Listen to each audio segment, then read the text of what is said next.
Hébreux chapitre 1, chapitre 7, le verset 1 au verset 12. Hébreux chapitre 7, le verset 1 au verset 12.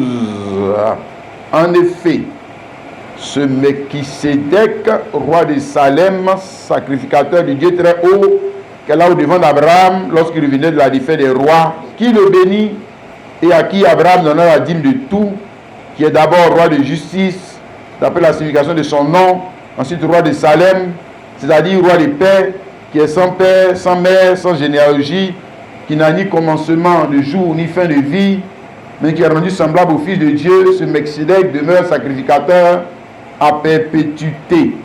Considérez combien est grand celui auquel le patriarche Abraham donna la dîme du butin. Ceux des fils de Lévi qui exercent le sacerdoce ont, d'après la loi, l'ordre d'élever la dîme sur le peuple, c'est-à-dire sur leurs frères, qui cependant sont issus des reins d'Abraham. Et lui, qui ne tirait pas de son origine, il leva la dîme sur Abraham, et il bénit celui qui avait les promesses. Or, c'est sans contredit l'inférieur qui est béni par le supérieur. Et ici, ceux qui reçoivent la dîme sont des hommes mortels. Mais là, c'est celui dont il a attesté qu'il est vivant. De plus, Lévi, qui perçoit la dîme, l'a payé pour ainsi dire par Abraham, car il était encore dans les reins de son père lorsque Melchisédek alla au devant d'Abraham. Si donc la perfection avait été possible par le sacerdoce lévitique, car c'est sur ce sacerdoce que repose la gloire de nos peuples, qu'est-il encore besoin qu'il parût un autre sacrificateur selon l'ordre de Melchisédek et non selon l'ordre d'Aaron? Car le sacerdoce étant changé, nécessairement aussi, il y a un changement de loi. Amen. Amen. Alléluia. Que la grâce de Dieu repose sur nous ce matin. Nous allons parler de comprendre la bénédiction de Melchisédek et le paiement de la dîme du butin d'Abraham. Comprendre la bénédiction de Melchisédek et le paiement de la dîme du butin d'Abraham. Alléluia. Amen. Que le Seigneur Dieu nous aide à rendre sa parole claire. Amen. Pour que notre foi ne soit pas une foi embrouillée. Comme en ce temps de la fin, la foi des gens est tellement embrouillée, tellement confuse, que vraiment. Bon, ici il est question de la rencontre entre Melchisédek et Abraham et ce qui s'est passé lors de cette rencontre. Parce que ce n'était pas une rencontre, on va dire, d'un bas niveau. Ce n'était pas une rencontre quelconque. Voilà, ce n'était pas une rencontre ordinaire. Mais dans cette rencontre, il s'est passé deux grandes choses que nous voulons essayer de comprendre. La bénédiction que Melchisédek a accordée à Abraham. On dit, le verset 1, en effet, ce Melchisédek, roi de Salem, sacrificateur du Dieu très haut, qui est là au devant d'Abraham, lorsqu'il venait de la défaite des rois, qui le bénit. On veut comprendre, c'est quoi? Qu'est-ce qu'il lui a donné comme bénédiction? Puis on va prendre ça ce matin pour partir. Alléluia. Et puis maintenant, on veut comprendre aussi pourquoi après l'avoir béni, Abraham lui l'a payé la dîme du butin. Il n'a pas payé la dîme de son revenu, monsieur. Le faux prophète, menteur. Il a payé la dîme du butin. Trésor de guerre. Alléluia. Amen. Amen et amen. D'accord. Donc, nous devons comprendre que quand Abraham a payé la dîme du butin à Melchisédek, ce n'est pas seulement au seul Melchisédek qu'il a payé la dîme du butin. Non. Mais il a payé la dîme du butin à Melchisédek et à sa descendance. Parce que Melchisédek, c'est là, lui aussi, il avait ses enfants. Et ses enfants étaient en lui. Oui. Ils étaient en lui. Comment on va le voir, son sacerdoce. Comment on va le voir, ses sacrificateurs. Éphésiens chapitre 1, le verset 3 à 4. Béni soit le Dieu Béni soit Dieu, pardon, le Père, notre Seigneur Jésus-Christ, qui nous a bénis de toutes sortes de bénédictions spirituelles dans les lieux célestes en Christ. En lui, Dieu nous a élus avant la fondation du monde. Alléluia. Donc quand il descend pour rencontrer Abraham, en lui, il y avait qui? Ah voilà, tu vois, non? Il a commencé. L'autre l'a lu. T'as vu, l'autre là, quand lui il a lu tout cela, lui il a vu seulement que chrétien doit payer 10 ma pasteur. C'est ça que lui il a vu. Oh, toi aussi. Quand même. Hein? Donc, quand il paye, quand Abraham paye la dîme à Melchisédek, il paye aussi la dîme à qui? Jésus-Christ. Et c'est pas fini. Et puis toi tu es dedans. Et puis toi tu es dedans. Et puis toi tu es dedans. Maintenant, comment tu peux accepter que quelqu'un, toi à qui on a payé la dîme, quelqu'un va venir te dire c'est toi qui dois payer la dîme à qui? À qui? À qui? Ah, toi aussi. Bon, à moins que tu n'es pas enfant de Jésus-Christ. Tu n'es pas enfant de Jésus-Christ, là, d'accord. Ça peut se comprendre. Donc, numéro 1, mystère numéro 1, que nous devons comprendre, ça veut dire de comprendre. Hein, mais on va commencer par ce qu'Abraham a fait, puis on va arriver dans Melchisédek. Comme Melchisédek l'a béni, là, il a béni le gars, là. C'est quoi? Ça veut dire quoi? Ça veut dire quoi? Hein? Voilà. Bien. Numéro 2. Donc, quand il a payé la dîme, il a payé à Melchisédek et à sa descendance. Mais lui-même, il n'a pas payé la dîme seul.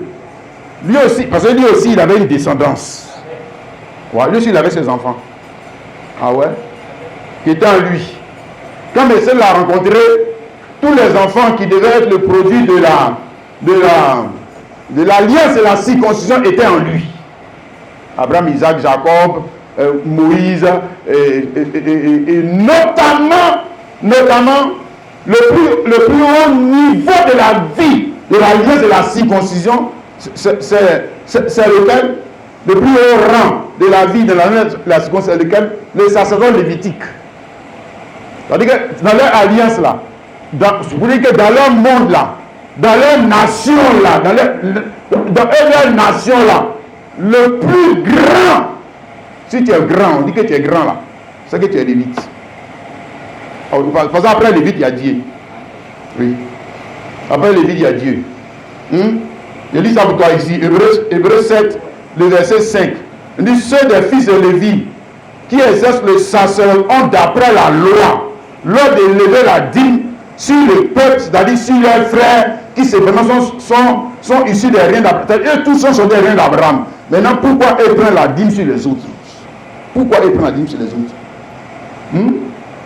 Parce que dans l'ordre de grandeur, dans l'ordre de bénédiction, dans l'ordre d'élévation, ils sont les plus élevés. On dit, ou suprême.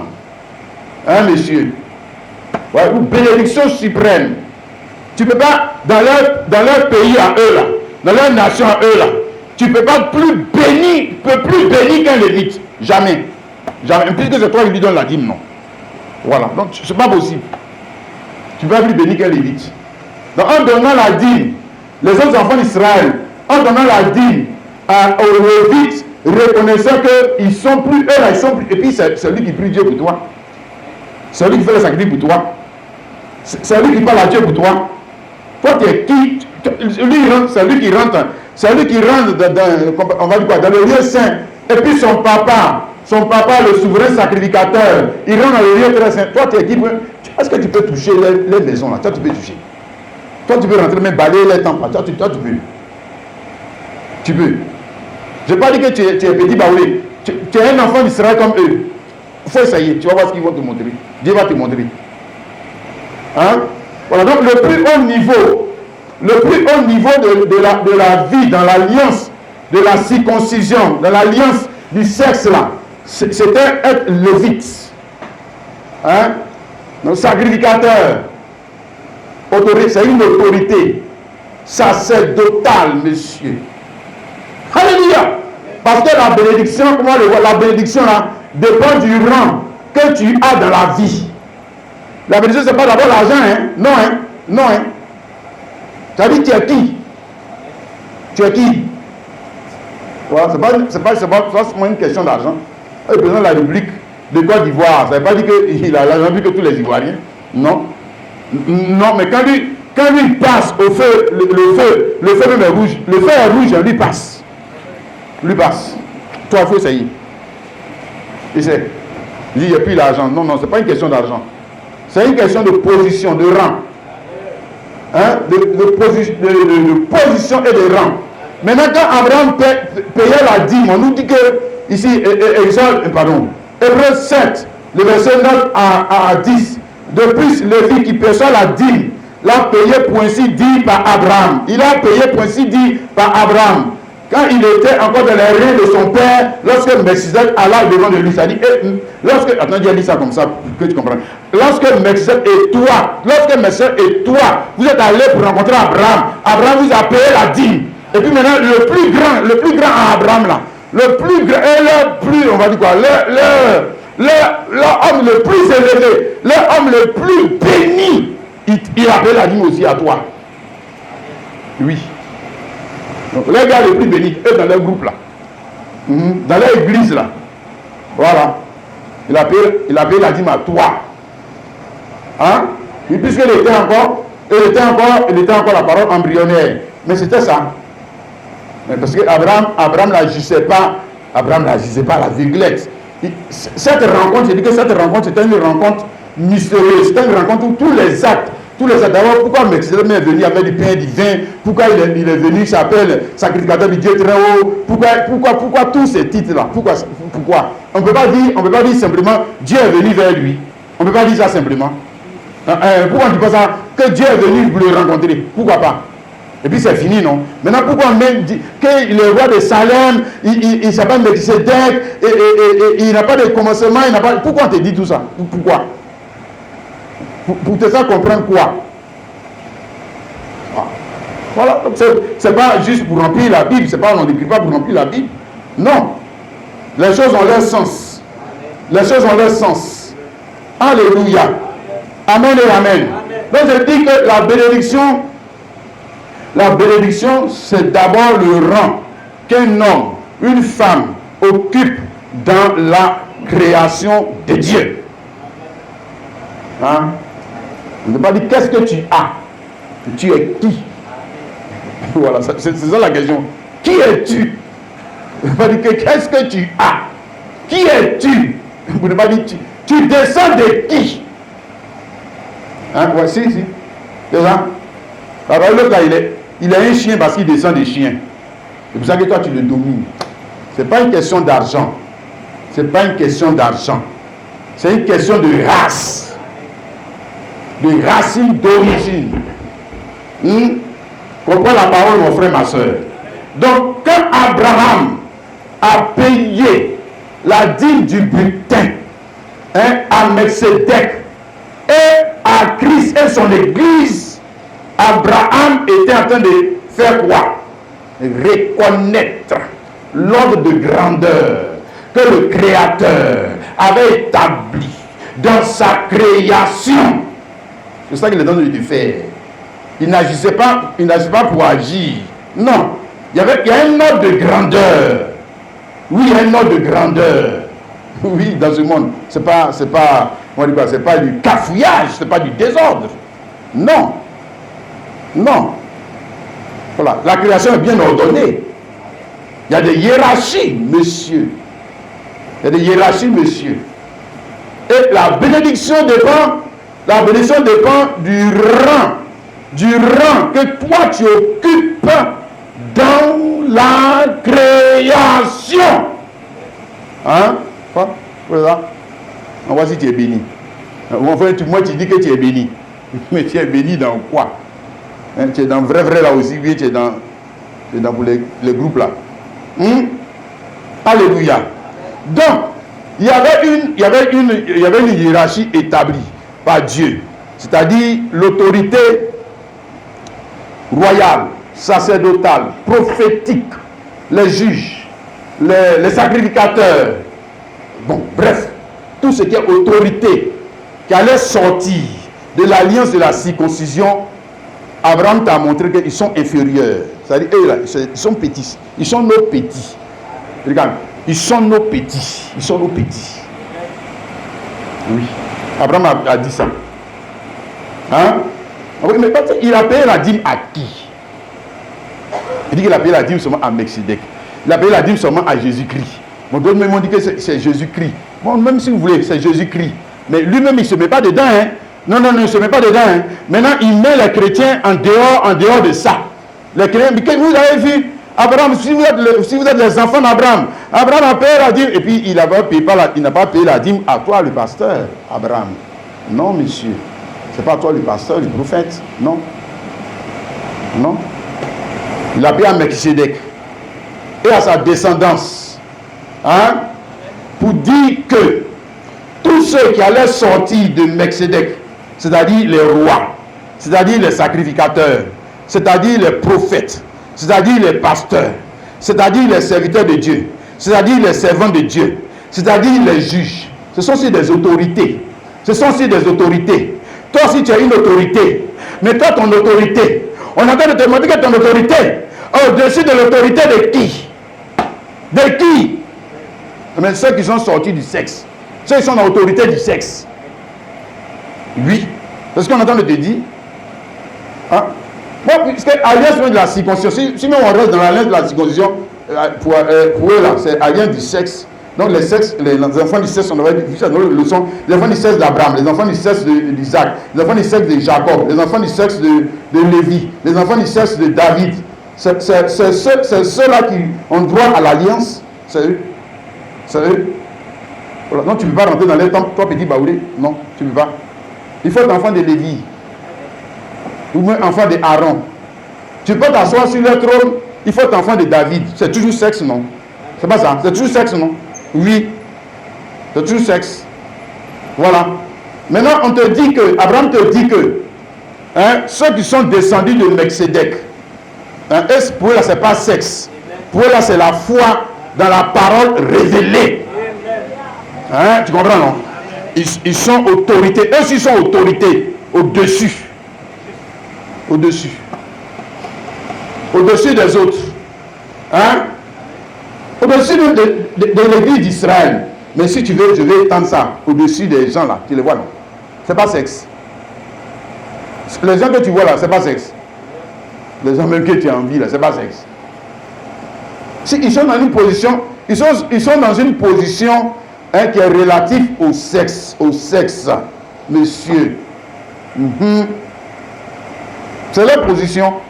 Maintenant on dit que le plus gradé d'entre eux, le plus puissant d'entre eux là, hein, il est ton petit. Oui, il est ton petit. Le plus puissant, hein, d'entre eux. Mais le plus puissant d'entre eux, c'est qui? Mais c'est lui qui rentre dans le bois sacré. C'est lui. Le sacrificateur, c'est lui qui est le plus grand. Bah, lui, il rentre dans les choses sacrées.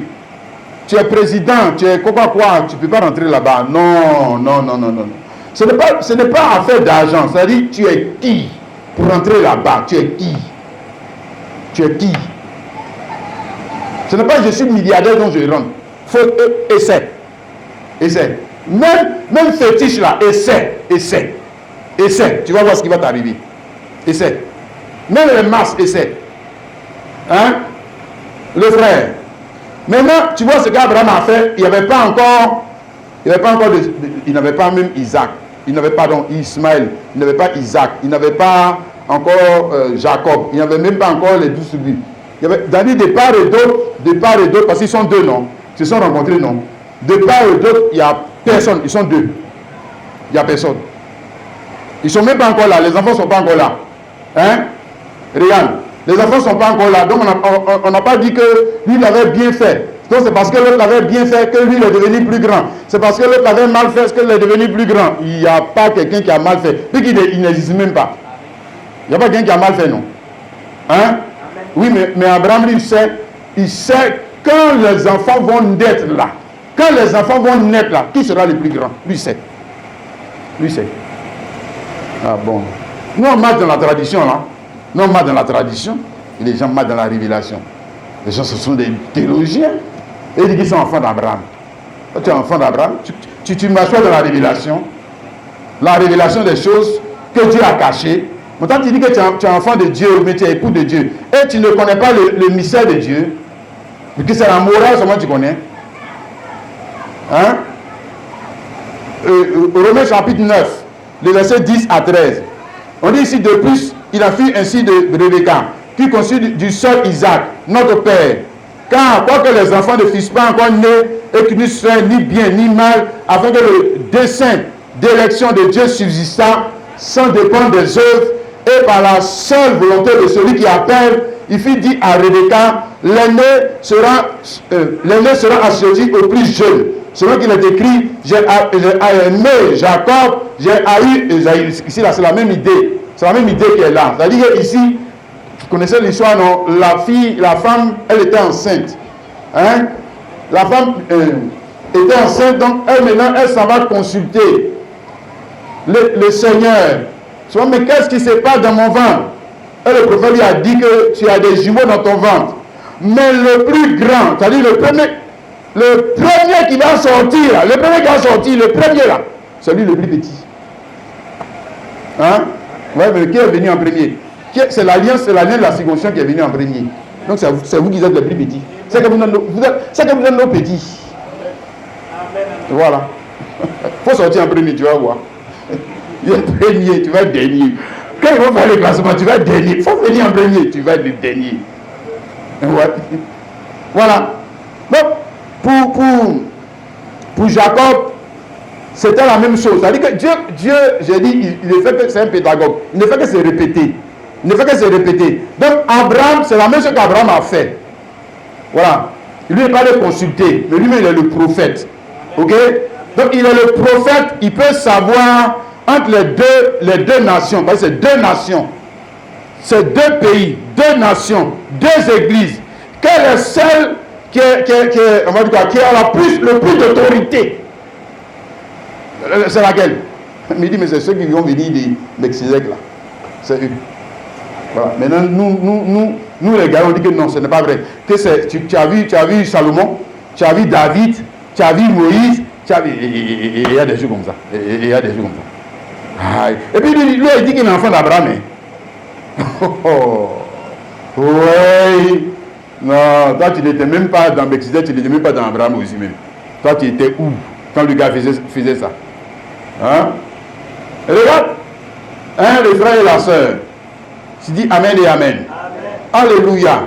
Donc nous disons que Abraham a donné la dîme du butin à Melchisedec et à sa descendance. Maintenant on touche le cœur de notre sujet, la deuxième partie. Et Melchisedec, on nous a dit que Melchisedec a béni Abraham. Hein, c'est ça, non? C'est ça qui est dit, il le bénit. Je vais relire encore. Hein? Melchisedec a béni Abraham. En effet, ce Melchisedec, roi de Salem, sacrificateur du Dieu très haut, qui alla au devant d'Abraham, qui venait de la défaite des rois, qui le bénit. Et à qui Abraham donna la dîme de tout. Donc, c'est lui qui a béni. Il a béni Abraham. Et Abraham lui a donné la dîme du butin, de tout. Ok? Mais si tu as remarqué, on n'a pas dit que c'est Abraham qui a béni Melchisedec. Jamais. Il faut bien dire, il ne faut pas nous mentir. Hein? Voilà. Les deux ont donné, chacun a donné. Hein? Lui, il a donné en premier, Melchisedec a donné en premier bénédiction. Et Abraham aussi a donné ce que nous on appelle bénédiction. Si. Ce que nous on appelle bénédiction là. Abraham a donné, mais on n'a pas dit Abraham a béni. Jamais. Jamais. Jamais de la vie. Hein? Entre les deux, qui a béni qui? Dieu te montre qui a béni qui.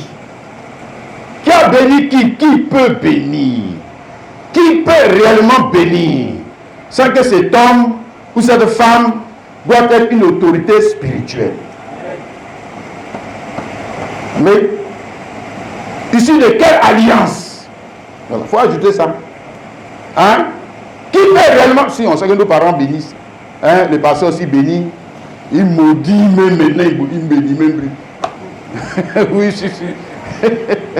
Ah, ils n'ont pas dit il va te maudire. Non, si, il va te maudire. Ça, je t'assure. Il va te maudire. Il va prier que le mal t'arrive pour que tu vois que si tu ne lui donnes pas, tu seras maudit. Il va faire. Hein? Ah, si. Mais qui bénit? Hein? Ou bien qu'est-ce qu'on appelle être béni?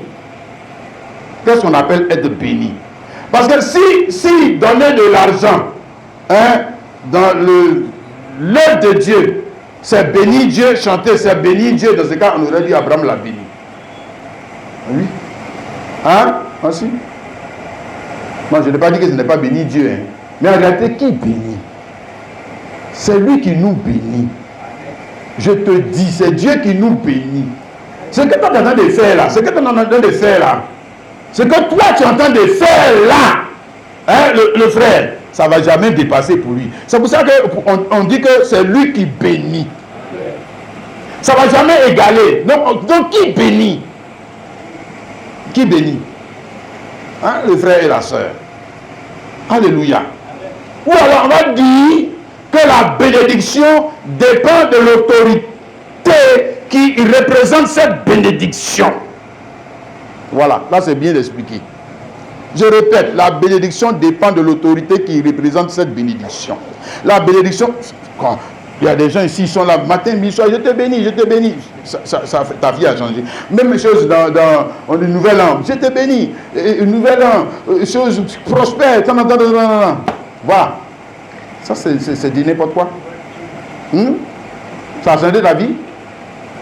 Ça a produit quelque chose? Hein? Un homme maudit, même là, il peut te bénir. Voleur, cupide, adultère, menteur, sorcier. Il va te bénir. Mais bon, mais s'il prononce la bénédiction, ça c'est bénédiction. Hein? Non, la bénédiction dépend de l'autorité qui incarne cette bénédiction. La bénédiction dépend, ou on va dire aussi que le niveau de bénédiction dépend de l'autorité qui incarne cette bénédiction. Parce qu'il a dit la bénédiction du Père, bénédiction de la mère. Mais ici, ils ne sont pas. Ici, Abraham n'a pas été béni par son père, ni par sa mère. Non. Non. Voilà. Maintenant, pourquoi dire qu'il a été béni? Parce que regarde l'autorité. Regarde l'autorité. Hein? C'est ça que je te dis, non? Que la bénédiction dépend de l'autorité qui incarne cette bénédiction. Oui, les frères. C'est ça. C'est de ça que ça va d'abord. Première chose. Alléluia. Deuxième chose. Hein, nous disons que Melchisedec a béni Abraham. Maintenant, si Abraham était déjà béni, si Abraham était déjà béni, parce que je suppose que son père l'a béni, sa mère l'a béni. Si. Ok? Moi, il était marié. Hein. Voilà. Si c'était ça la bénédiction, que le mariage est une bénédiction, mais si c'était ça la bénédiction, pourquoi maintenant on nous dit que Melchisedec l'a béni? Pourquoi? Est-ce qu'on peut bénir quelqu'un qui est déjà béni? Ah! Posons-nous les bonnes questions. Hein. Est-ce qu'on peut bénir quelqu'un qui est déjà béni? Non. Non, on peut peut-être louer Dieu parce qu'il est déjà béni. Hein? On peut peut-être élever Dieu parce qu'il est déjà béni. Hein? Mais maintenant, si on vient bénir quelqu'un, ça veut dire que cette bénédiction-là, il ne l'avait pas. Donc, il avait les autres bénédictions. Il avait mariage, il avait travail, il avait la bénédiction de son papa, il avait la bénédiction de sa maman, il avait la bénédiction de son pasteur, mais il n'avait pas la bénédiction de Dieu. Non. Non, monsieur. Autrement, c'est que Dieu se contredit. Moi, j'ai quelque chose qui t'a déjà donné. Moi, je te rencontre et puis je donne encore. Pourquoi? Je t'avais déjà donné. Bon, c'est un Dieu fou, hein. Dieu, il ne réfléchit pas bien. Hein? Regarde. Mon frère, ma soeur, c'est la même idée. Tu vois, comme il a dit, Dieu ne fait que se répéter. La Bible, c'est une répétition. Hein. Voilà, c'est nous qui souvent ne prenons pas garde. Voilà, Genèse 32. Genèse 32, le verset 26. Jacob est toujours le même homme. Voilà, parce que le même homme, il est venu à Abraham, le même homme, il est venu à Jacob, le même homme, il est venu à Moïse, le même homme, il venait seulement, puis il parlait, etc. Voilà. Mais nous voyons encore ici la même idée, hein, avec Jacob. Jacob dit, laisse-moi aller, car le roi s'élève. Et Jacob répondit, je ne te laisserai point aller, que tu demeures béni. Béni là, c'est quoi? Béni là, c'est quoi? Béni ici là, c'est quoi? Alors que je te fais remarquer qu'il avait déjà été béni par son père. Ah non, lui, monsieur, il avait déjà été béni par son père. Maintenant, pourquoi il attrape lui là, il dit que tu ne te laisses pas aller, puis que tu demeures béni? Béni ici là, c'est quoi? C'est quoi? Donc ça revient toujours. C'est-à-dire que la question qu'on a posée pour Abraham là, ça continue ici. Ça continue. Béni là, c'est quoi? Ben, si le mariage c'est être béni, hein? Si la bénédiction du père c'est être béni, si la bénédiction de la mère c'est être béni, mais mieux. Si la bénédiction de Genèse 1, 28, Genèse 1, 28, on dit Dieu a béni, il a béni l'homme, il a dit machin, tout ça. Genèse 1, 28, je lis ça. Dieu les bénit. C'est pas ça. Dieu les bénit. Et Dieu leur dit, soyez féconds, remplissez, multipliez, remplissez la terre et la sujétez, et dominez sur les poissons de la mer, sur les oiseaux du ciel, et sur tous sur tout animal qui se met sur la terre. Bon, prenez la suite. Mais c'est là, l'idée est là. Ok? Ici, l'idée est là. N'est-ce pas? C'est toujours béni, hein? C'est toujours béni, hein? Voilà. Maintenant, le béni d'Abraham, lui c'était pourquoi? C'était pourquoi? Et le béni de Jacob, lui, c'était pourquoi? Hein? C'est pourquoi? Voilà. Parce que pour Jacob, on a vu que son papa, sa maman l'avait béni. Hein? Oui. Et puis pendant qu'il priait, il pleurait, il avait déjà 4 femmes, il avait déjà des bœufs, il avait déjà, bon bref, tout ce que, hein, nous on dit que si Dieu ne me donne pas, c'est que Dieu n'est pas avec moi. Dieu ne me donne pas, c'est qu'il n'est pas là. Dieu ne me donne pas les menteurs des pasteurs là. Maintenant lui là, il dit que Dieu n'a qu'à le bénir. Pourquoi? C'est pourquoi il est fécond. Dieu avait dit il n'a qu'à être fécond, il est fécond. Dieu avait dit on n'a qu'à se marier, il est marié. Dieu avait dit on n'a qu'à travailler, il a travaillé. Dieu avait dit qu'on n'a qu'à avoir lui-même il avait 4 femmes. Voilà, donc Jean, c'est pas quelqu'un, voilà, qui est démuni. Maintenant lui il veut être béni là. C'est quoi? C'est quoi? C'est quoi? Il veut quoi maintenant? Hein? Si c'est ça la bénédiction, et moi je dis que la bénédiction dépend de l'autorité qui incarne cette bénédiction. Donc il veut quelque chose qui est supérieur à ce que son papa lui a donné. Il veut quelque chose qui est supérieur à ce que sa maman lui a donné. Il veut quelque chose qui est supérieur à ce que le Créateur avait dit au commencement. Soyez féconds, soyez féconds. Oui, monsieur, il veut plus maintenant. Oui. Mais autrement, pourquoi il veut être béni? Il veut être béni pourquoi? Puisque selon nous, notre évangile, là, être béni, ça veut dire que je me suis marié. Être béni, ça veut dire que je me suis... Bon, là, tu es au niveau de la bénédiction. C'est ce qu'on est en train de dire là, non? Tu es au niveau de la bénédiction que Abraham appelait inférieure. Si c'est bénédiction, si c'est autorité, si c'est autorité, c'est bénédiction, c'est autorité. C'est élévation. Être un lévite, ce n'est pas rien. Parce que quand on vient faire les sacrifices là, tout le monde se réunit et puis c'est toi en attendant que tu vas sortir du temple pour venir dire que Dieu a agréé. Et puis maintenant tout le monde commence à crier, mais eux, ils t'envient parce que toi tu rentres dans la présence de Dieu. Hein? Oui, n'est-ce pas? Oui, mais maintenant pourquoi Melchisedec il bénit Abraham? Pourquoi? Il est béni pourquoi? Pour lui de parler de bénédiction, ça veut dire qu'on te donne quelque chose. On te donne quelque chose que tu n'avais pas. Hein? Où on te lève à un rang où tu n'étais pas. Tu n'étais pas. Hein? Oh, tu dois comprendre la parole de Dieu. Hein? Les frères et la sœur. Amen et amen. On nous dit que Hébreux chapitre 11, le verset Hébreux chapitre 11, le verset 13, il a dit, c'est par la foi que qui sont tous morts, c'est-à-dire Abraham, Isaac, Jacob, ils sont morts dans la foi sans avoir obtenu les choses promises.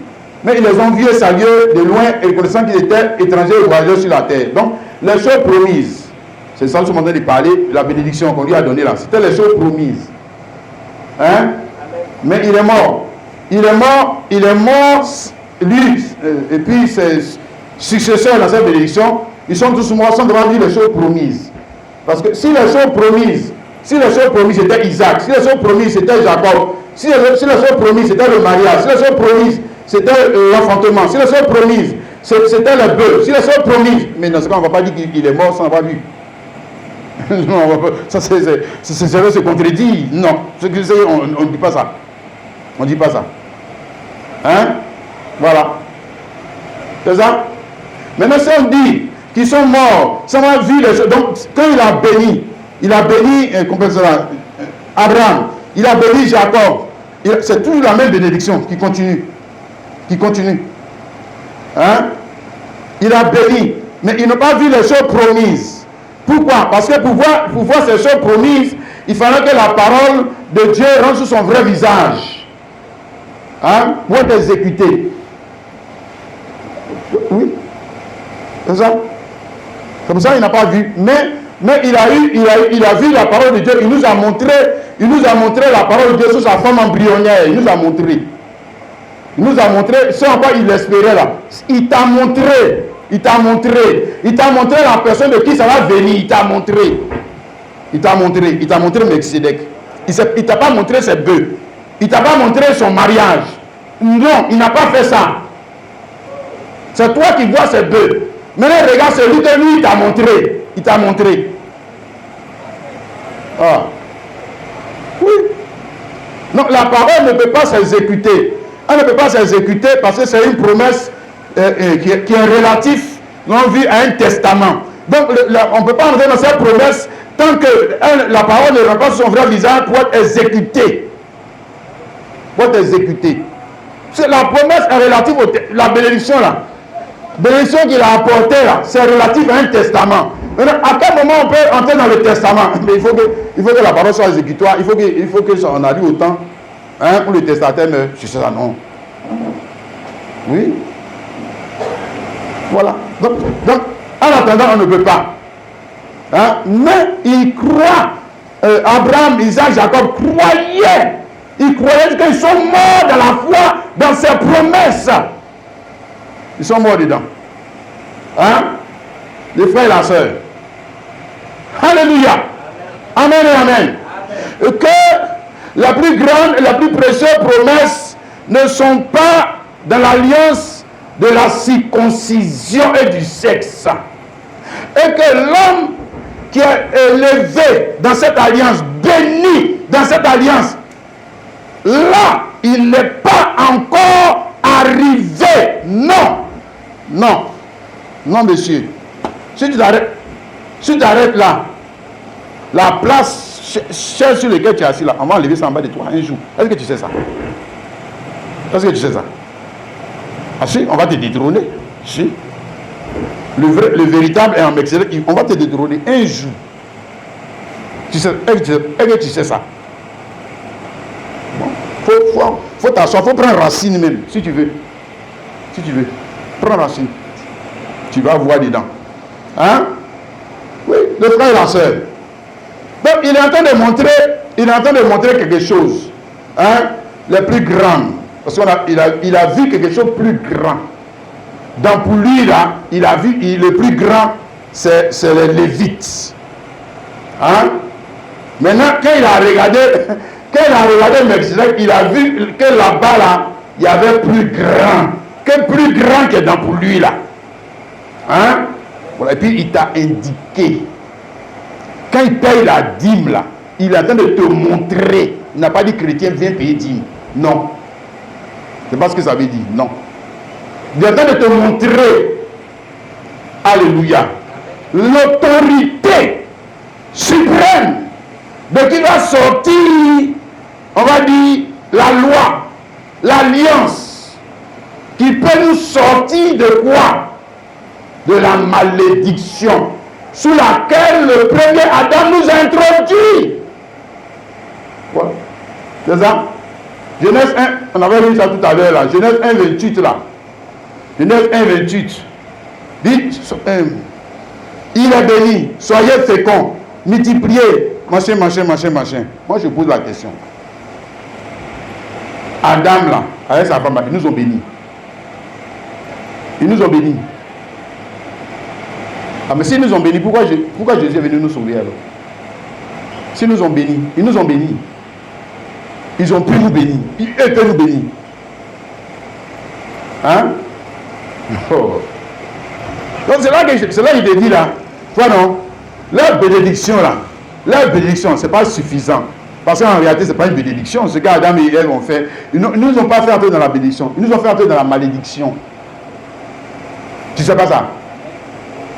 Et sous l'autorité du péché et de la condamnation. Hein?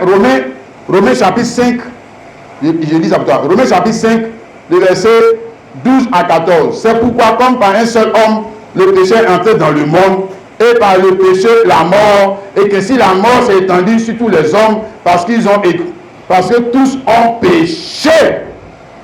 Tous. Mais ils étaient où? Et puis on dit tous ont péché. C'est la même chose. On était tous dans le premier Adam. Si. On était tous dans le premier Adam. Voilà. Donc quand il agissait pas seulement pour son compte, il agissait aussi pour le compte de sa descendance, lui aussi. Ok? Ouais. Le compte de sa descendance. Il agissait pour le compte de sa descendance. Donc comme il a mal fait, alors nous tous aussi, nous sommes allés on dit quoi? Nous sommes tombés sous le coup de la malédiction et de la soumission au péché. Il nous a bénis tout ça. Il peut nous bénir, celui-là. Hein? Comment ça? Bon, s'il nous avait bénis, regarde toi-même, lui il est le commencement, le premier Adam, le premier père. Si le premier père nous avait bénis, pourquoi maintenant Abraham aussi c'est le second père? Lui c'est le père de la foi. C'est pas ça non? C'est pas ce que la Bible dit. Maintenant pourquoi on n'appelle pas le premier Adam père de la foi? Il n'a pas été père avant l'autre. Ici il a été père avant l'autre non? Maintenant pourquoi Dieu n'appelle pas père de la foi? Puis quand il dit Hébreux chapitre 11 là, on dit c'est par la foi, lui il a fait ci, c'est par la foi, lui il a fait. Tu as vu le nom d'Adam dedans? Hein? Et pourquoi? Parce qu'il n'a pas fait la foi. C'est un incrédule.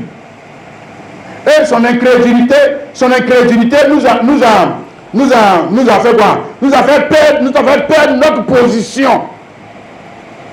Ah oui? Puisqu'on est soumis au péché, soumis à l'alcool, soumis au sexe, lui n'a pas dit de dominer. Dieu n'a pas dit de dominer. Et aujourd'hui où on est, tous ceux qui descendent du sexe là, ils dominent. Il peut dominer le péché. Il peut. C'est une cigarette, simple herbe même. Simple herbe là, lui il peut dominer. Bon, lui-même il peut se dominer. Lui-même il peut se dominer. Lui il peut. Il peut. Non. Lui là c'est un dominateur comme ça. Et là, tu vas me dire que c'est un homme béni. Maintenant lui là, celui-là, élevez-le en dignité. Placez-le président, placez-le ministre, placez-le je ne sais quoi. Vous allez voir ce qu'il va faire. Vous allez voir ce qu'il va faire à son peuple. Vous allez voir. Un homme maudit, il peut bénir quelqu'un. Il peut transformer quelqu'un. Il peut faire quoi? Lui là. Oh. Verset 13. Quand jusqu'à la loi, le péché était dans le monde. Or, le péché n'est pas imputé quand il n'y a point de loi. Cependant, la mort a régné depuis Adam jusqu'à Moïse. Même si ceux qui n'avaient pas péché par une transgression sont pas à celle d'Adam, lequel est la fille de celui qui devait venir. Donc, la mort a régné. La mort a régné. Pas dit la foi a régné. Jamais. Jamais. La mort a régné jusqu'à même la mort a régné. La mort a régné. C'est la mort qui règne. Alors que Dieu n'a pas dit la mort va régner. Hein? Il a dit c'est toi qui vas régner. Maintenant, pourquoi c'est la mort qui règne? Parce que ton premier papa, il n'a pas eu la foi. Jamais. Incrédule. Hein? Bon, maintenant comme il est incrédule et qu'il ne nous a pas bénis, alors maintenant Dieu commence, Abraham c'est père, commencement. Hein? Genèse 17, ici là, le verset 5. Hein, Genèse 17, le verset 5. C'est un autre père. Voilà, on ne t'appellera plus Abraham, mais ton nom sera Abraham, car je te rends père. Père ici, c'est commencement. Mais ici, le père d'ici, là, il est différent du père premier Adam. Parce que le père d'ici, c'est la foi. Ok? Maintenant, tu comprends pourquoi elle a été bénie, non? Voilà. Voilà. Le premier, on l'a béni, il a échoué. Maintenant, on revient bénir le deuxième. Hein? Voilà. Pourquoi lui, il n'échoue pas? Pourquoi lui n'échoue pas? Parce qu'il faut qu'il y ait une bénédiction. Quand tu vas faire quelque chose, il faut que Dieu bénisse. Sinon, ça ne marchera pas. Sinon, ça marchera. Il faut que Dieu bénisse. Voilà. Ce n'est pas seulement la bénédiction de ton papa et de ta maman. Ce n'est pas ça seulement. Non. Non. Il faut que Dieu bénisse cette chose pour laquelle il t'a appelé et il t'a placé. Donc Abraham appelé et placé père de la foi reçoit la bénédiction. Amen. Alléluia. Mais comme je dis, la bénédiction qu'il a reçue n'est pas encore exécutoire. Pourquoi? Parce que la parole doit entrer sur son vrai visage d'abord. Non. Ce n'est pas encore exécutoire. Non. Hein? Non. Mais il nous montre lui-même Abraham par ce qu'il a fait en payant la dîme à Melchisedec, d'où allait venir le sauveur, d'où allait venir le rédempteur, d'où allait venir cette autorité qui peut nous sortir de là où le premier Adam nous a mis. Voilà. Alléluia. Tu vois non la parole, mon frère, ma soeur? Tu vois la parole, mon frère chrétien? Amen. Amen. Amen. Alléluia. Donc nous disons donc que pour sortir de cette malédiction, il fallait une autorité. Et c'est celle-là que Abraham nous a montré. C'est-à-dire, voici l'autorité. De qui va sortir l'alliance. De qui va sortir le sacrificateur. De qui va sortir, et je te dis que la bénédiction dépend de l'autorité qui incarne cette bénédiction. Maintenant, nous voyons aussi que l'autorité ou la puissance de la loi dépend de l'autorité qui incarne cette loi. Ouais. Oui, si. Oui. C'est juridique, c'est-à-dire la Bible, c'est un livre juridique. Hein. Voilà, c'est un livre juridique. Même si tu n'es pas allé dans l'affaire des droits là, tu lis bien la Bible là, tu vas voir. C'est le droit. C'est le droit. Hein? Oui, autorité. Bon, il y a le préfet, il y a le commissaire de police, le préfet de police, le commandant de police, le ministre, tu vois, non? Voilà. Chacun son... Tout ça, c'est autorité, non? Hein? Voilà, mais il y a celui qui est en bas ici, là, il y a des choses qu'il ne peut pas faire. Il ne peut pas. Il faut une autorité qui est plus grande. Tu as compris, non? On dit Cour suprême. Pourquoi Cour suprême? Cour suprême parce que le juge qui est là, lui, ne peut pas faire.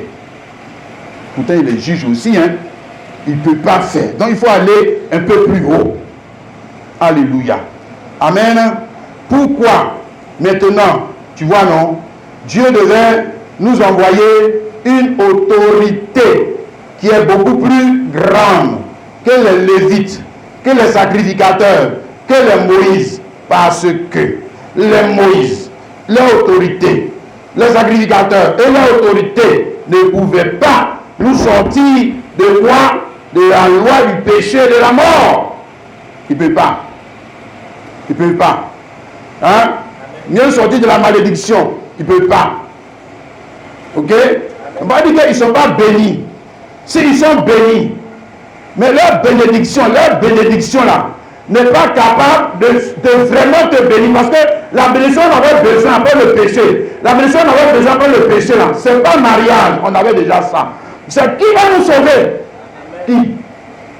Qui va nous sauver? Hein? C'est ça la bénédiction. Hein? Que Dieu a donné à Abraham. Que Dieu a donné à Jacob. Alléluia. Mais qui devait s'exécuter, nous allons le voir maintenant, dans le temps avec qui? Mais Jésus-Christ. Jésus-Christ. Voilà. Hein? Si. Jésus-Christ. Luc chapitre 4, le verset 18. Luc chapitre 4, le verset 18. à 19. Jésus-Christ parle de ça. Il dit, l'Esprit du Seigneur est sur moi parce qu'il m'a oint pour annoncer de bonnes nouvelles, une bonne nouvelle aux pauvres. Voilà. Une bonne nouvelle aux pauvres, y compris David, y compris Salomon, y compris les sacrificateurs, y compris toi et moi. Et puis il nous appelle pauvres. Pauvre dans quoi?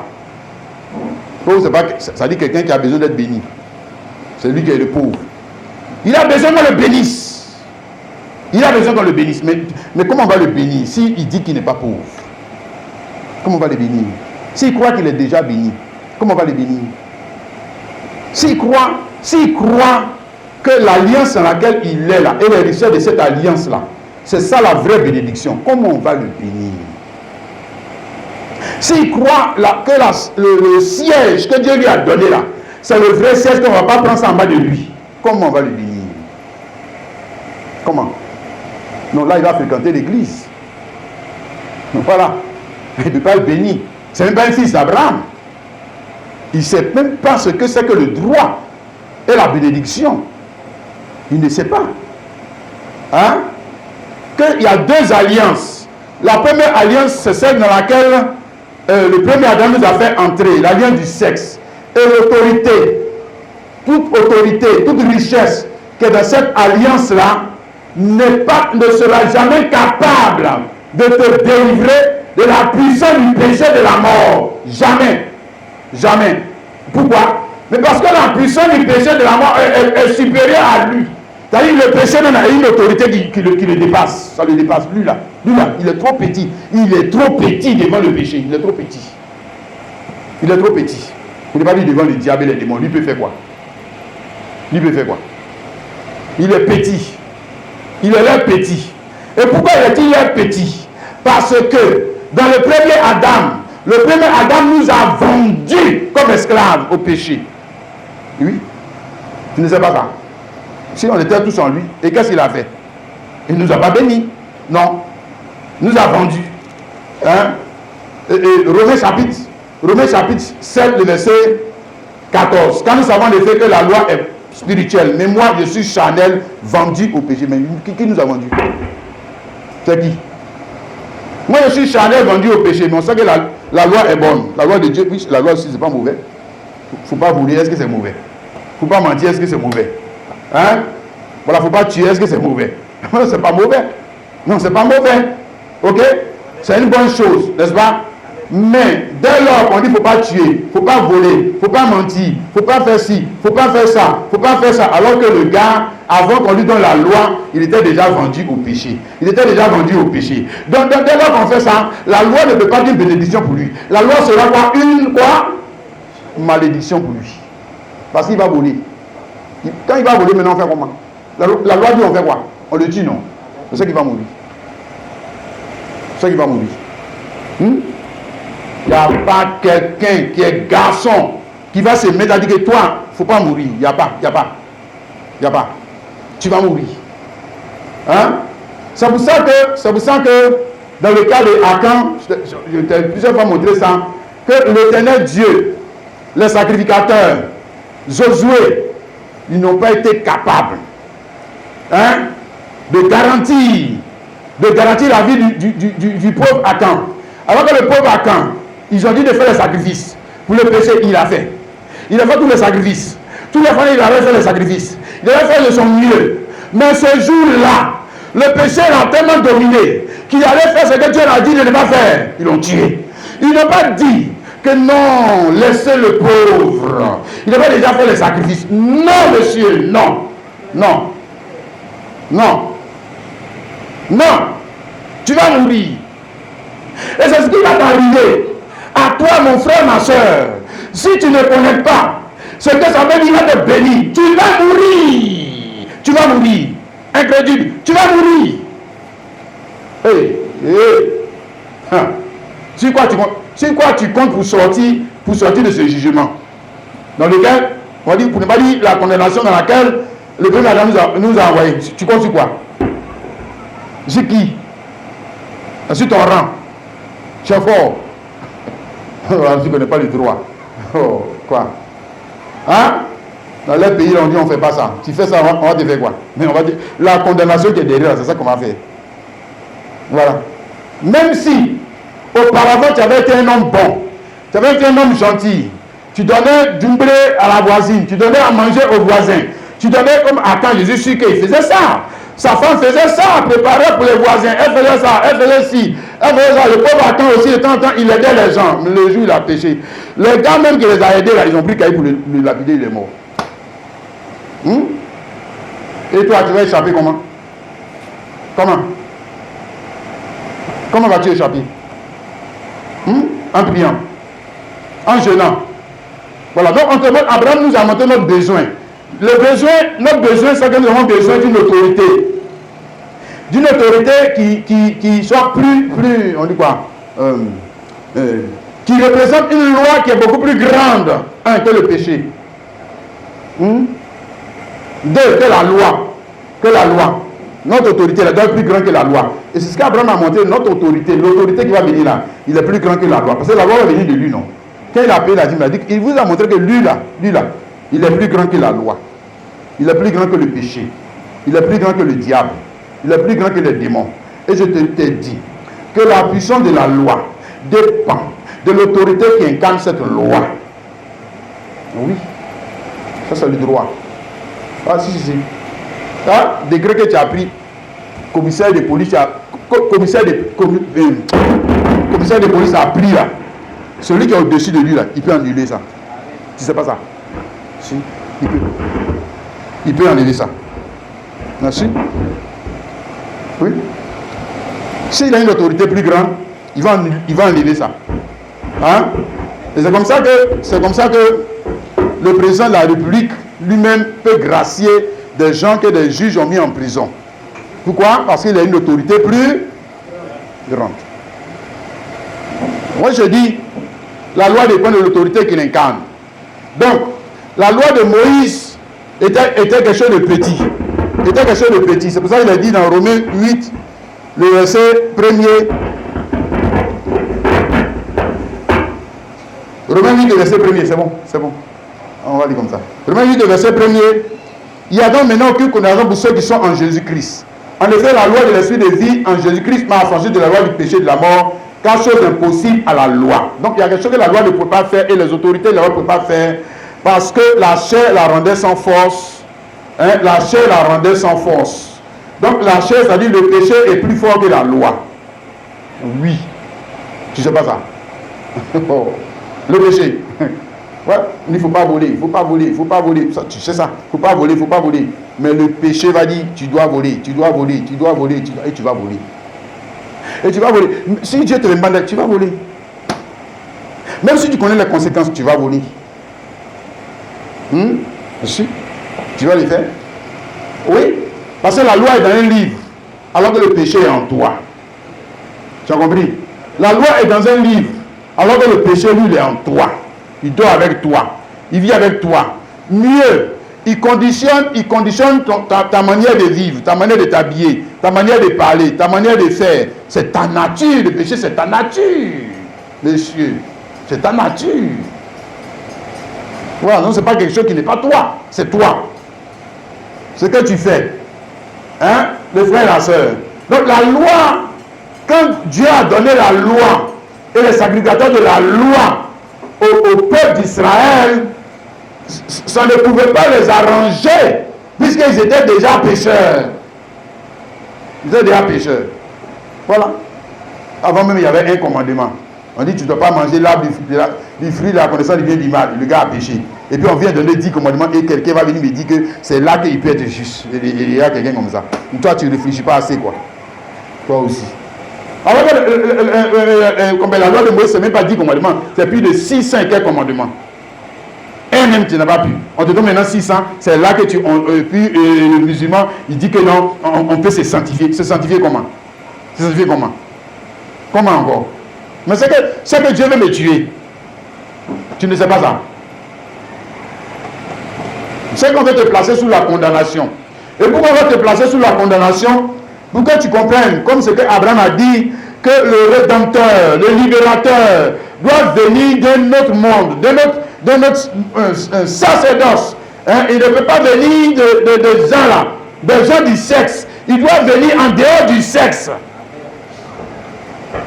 Tu vois mon frère, ma soeur. Alléluia. Afin de pouvoir de nous faire sortir de cette situation. Alléluia. Amen. Hébreux chapitre 10, le verset 1. En effet, la loi qui possède une homme des biens à venir et non les gens représentant des choses ne peut jamais par les mêmes sacrifices qu'on a perpétuellement chaque année amener les assistants à la perfection. Autrement, ne rendons pas cesser de les offrir. Et si ça pouvait faire, pourquoi on continue de faire les mêmes sacrifices? Pourquoi? Ah! Non, s'il continue de faire les mêmes sacrifices, ça veut dire que le prix de la rançon qui est exigé par Dieu, c'est qu'il n'a pas fini de payer. C'est ce que ça veut dire. Comme tu n'as pas fini de payer, donc chaque année on dit, monsieur, tu nous dois. Quand tu donnes encore le même sacrifice, l'année prochaine, quand tu viens encore dire, monsieur, tu nous dois. Comme tu as donné le même sacrifice, c'est que l'année prochaine encore, on va venir te dire encore que tu nous dois. Voilà. Hein? Oui. Parce que après le péché, pour s'approcher de Dieu, il y avait une rançon à payer. Hein? C'est ça qu'il a montré dans Genèse 3, 21, c'est-à-dire que quelqu'un doit mourir à ta place. C'est ça, rançon à payer. Pour que tu sois libre. Amen. Mais maintenant, si le sacrifice, c'est ce qu'il a venu d'expliquer là, si le sacrifice des moutons, c'était ça le prix de la rançon à payer. Mais pourquoi chaque année, il faut toujours payer le même prix? Pourquoi? Pourquoi? Hein? Voilà, tu dois 1000 francs. Hein? Tu dois 1000 francs au monsieur, ou bien 10 000 francs au monsieur. Tu dois donner les 10 000. Pourquoi l'année prochaine, l'année qui suit, il va t'encaisser encore? Pourquoi il t'encaisse encore? C'est que tu n'as pas fini de payer. C'est que tu n'as pas fini de payer. Non, en temps normal, si tu as payé, il ne t'encaisse plus. On ne t'encaisse plus. Hein? Donc tu ne dois plus rien. Ok? Et puis maintenant, quand tu as fini de payer, on ne t'encaisse plus. 2, ça annule les conséquences du non-paiement de ta dette. Parce que quand tu n'as pas payé là, quand tu n'as pas payé la dette, il y a des conséquences. Conséquence numéro 1, tu es privé de la gloire de Dieu. Tu es dans la maison, tu ne payes pas la maison.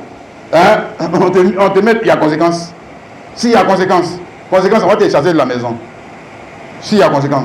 Tu ne payes pas la facture de thé, il y a conséquence. On va couper courant là sur toi. Hein? Donc on va te priver. On va te priver du service. Le service à toi, tu n'auras plus. Hein? Tu ne payes pas l'eau de la soeur de ci, on va couper. Je dois. Tu ne sais pas ça.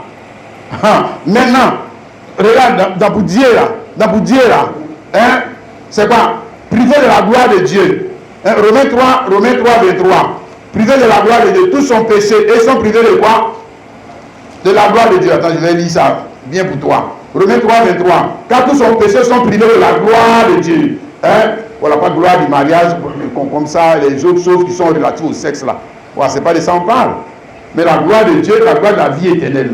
La gloire de l'or éternel. La gloire de la maison éternelle. La gloire de la position éternelle. De la domination. L'autorité. Hein? Spirituelle. Et morale. Toi, tu n'as pas ça. Et c'est ça de béni. C'est ça de béni, monsieur. Mais toi, tu n'as pas ça. Non. L'argent te domine, ton travail te domine, le sexe te domine, tout te domine, tout te domine. Tu n'es pas un adorateur de Dieu, tu es un adorateur de l'argent, de ton travail, du sexe. Non, monsieur, tu n'es pas un adorateur de Dieu, c'est pas vrai. Non. Ça, tu es privé.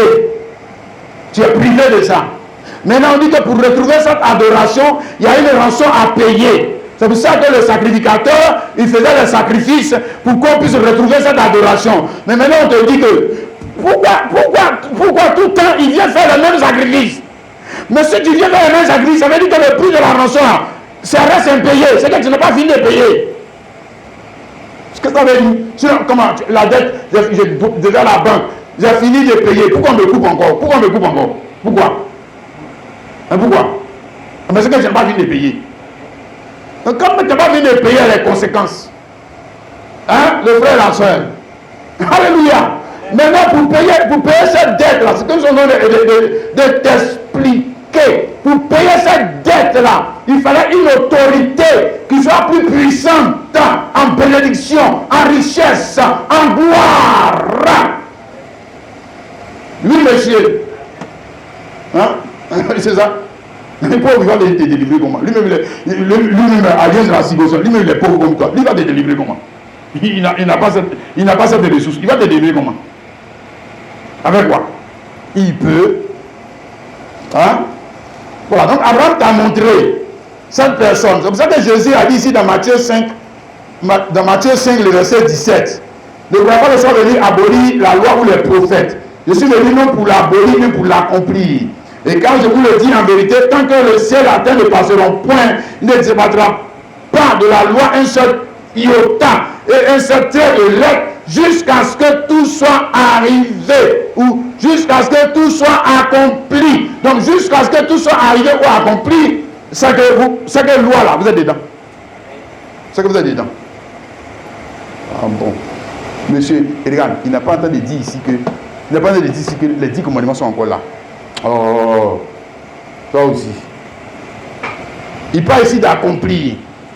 Accomplir le paiement, c'est comme je vous ai expliqué, non? Accomplir le paiement de la dette ou accomplir le paiement de la rançon. L'accomplissement du paiement de la rançon ne peut pas se faire par ces gens-là. Eux là, ils sont petits. Le péché les domine. Ils sont trop petits. Ils sont trop petits. Ils sont trop petits pour régler notre problème. Donc, on dit, le gars là, le juge que tu allais voir là, il est trop petit. Va voir le gars de la cour suprême, tu dis non, je vais voir le juge là. C'est que tu vas aller en prison, monsieur. Tu vas aller en prison. Tu ignores le droit, tu iras en prison. Va voir quelqu'un d'autre. Lui, il est plus puissant. Tu verras. Il va régler ce problème-là. Il va donner un coup de fil à son. Il dit, allez, dégagez, arrêtez d'embêter mon enfant. Et puis c'est fini. C'est terminé. Hein? Donc, tant que la loi, le paiement de la dette n'était pas accompli, c'est-à-dire la loi n'est pas accomplie. La loi de Moïse n'est pas accomplie. Il ne peut pas l'accomplir.